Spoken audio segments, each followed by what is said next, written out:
It was one of those places you do not find on a map, and if you ask too many questions about it, people stop looking you in the eye.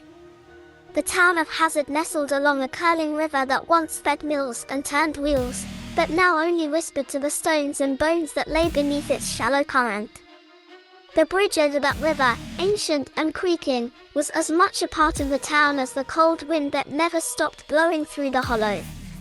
Elias Rourke was a man who did not believe in superstition, though he had made his fortune from other people's belief in it. A collector of obscure art, rare manuscripts, and items better left unclaimed, he had a habit of buying properties rumored to be cursed or haunted and turning them into profitable destinations. He was not a man of sentiment, nor was he frightened easily, but he was tired.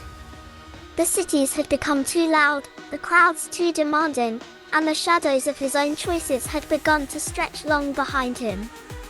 So when he stumbled upon the deed to the old courthouse in Hazard, tucked away in a forgotten folder of probate documents, it felt like fate whispering in his ear. The townspeople didn't welcome him. They didn't threaten him either. They simply watched. The man at the gas station filled his tank without speaking. The waitress at the diner served his coffee with trembling hands. Children stared at him from cracked windows. Even the mayor, a man named Marlon with eyes like burnt coals, only muttered that some things in town should not be touched. Elias ignored them. He had heard it all before. He knew the scent of desperation disguised as legend. What he did not know, or refused to admit, was that this time the silence in their voices was not fear of myth, but memory of truth. He moved into the courthouse. It had been empty for over 3 decades. The judge's bench had collapsed from rot, and a colony of blind insects nested under the witness box. But the walls were dry, and the structure stood firm. The second floor contained a single bedroom and a small study that overlooked the bridge. Elias set up a writing desk there, with his collection of aged journals, ink pots, and a strange copper phonograph whose voice had been long ago silenced. On his first night, he heard a tapping sound from the river. Not the sound of water, nor wind, but tapping, like nails drumming lightly on iron. He stood at the window and saw nothing. The moonlight clung to the bridge, outlining the railings and stones, and though the town lay dark and still, he sensed movement, slow and sinuous, just beneath the water's black skin. The dreams began the following night. They were not dreams so much as visions. He saw a girl with eyes full of sorrow and mouth full of secrets. Her name pressed itself into his mind without sound, Mary. She wore a pale dress, soaked from the river, and her hair floated upward as if caught in unseen currents. She never spoke, only stared at him as though begging to be remembered. Her body hovered beside the bridge, face turned to the stars, lips trembling with words that could not be heard. Elias woke drenched in sweat. The sound of dripping water echoed in his ears, though the room was dry. He looked out over the river and thought he saw something white disappearing beneath the bridge. He told himself it was mist, though it had not rained in weeks. The following day, he began researching the history of the town. The courthouse records were mostly intact, stored in a locked basement room accessed by a stairwell behind the judge's bench. He broke the rusted chain and descended into the dark with only a lantern and his notebook. The basement smelled of earth and mold. The files were water-stained, many illegible, but one name recurred again and again, Mary Elkins. A disappearance. A man named Daniel had been accused, then exonerated. But the body had been found. The reports were vague. A single sentence stood out in thick, slanted ink. She was found under the bridge, facing the stars. Elias felt something tighten in his throat. He remembered the dreams. He remembered her face. It was not a coincidence. That night, he played a warped recording from his phonograph. The needle scratched across the grooves, and a distorted voice sang something low and mournful. As the song played, the lantern flame flickered though no breeze passed. Outside, the tapping began again. This time it was closer. Elias walked out to the bridge. The moon was full. Fog curled along the edges of the river, low and thick. He stood at the center of the bridge and looked down. For a moment, he saw nothing. Then, something pale floated to the surface. It was not a fish, nor a log. It was a hand. Delicate fingers reached upward, not to grasp but to beckon. He stumbled back.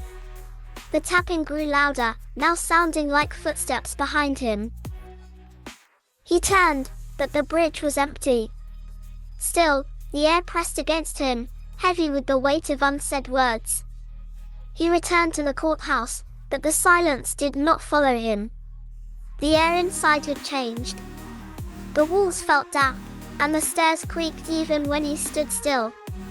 In the mirror above the sink, he thought he saw a second reflection for just a heartbeat, a woman's face behind his own. He did not sleep that night. The days blurred. The river grew darker.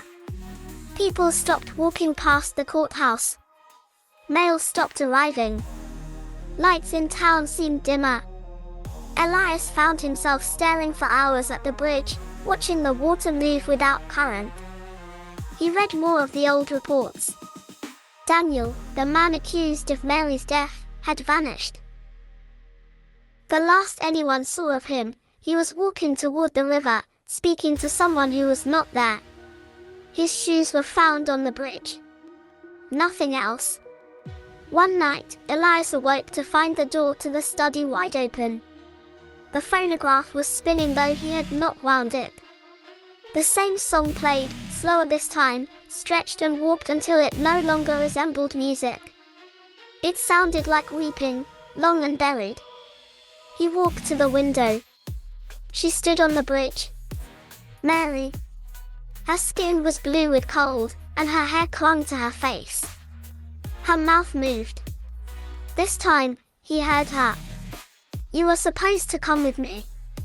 The next morning, Elias found his own journal covered in writing he did not remember. The words were scrawled over each other, pages blackened with repetition. Always the same phrase. Beneath the bridge, the stars burn cold. He knew he had to leave. He packed what he could, but when he tried to start his car, the engine refused to turn. His phone had no signal. The road out of town was closed with a gate he did not recall being there. When he approached it, the wind carried a voice to his ear, faint and childlike. Where are you going, Elias? We haven't finished yet. That night, she came inside. He heard the front door open though it was locked. Footsteps, wet and slow, moved through the foyer. The creak of the stairs echoed up to his room. He tried to lock the door, but it clicked open on its own. Mary stood in the threshold, water dripping from her dress, her eyes fixed on him with ancient sorrow. You promised, she said. You were going to run away with me. He remembered nothing of the promise, but deep within his mind, a voice not his own whispered that he had. In another life, another town, another name, he had loved her. But he had left. He had watched her walk to the river. He had let her go alone.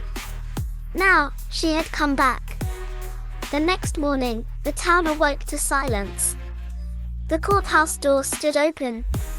The second-floor study was empty. Elias was never seen again.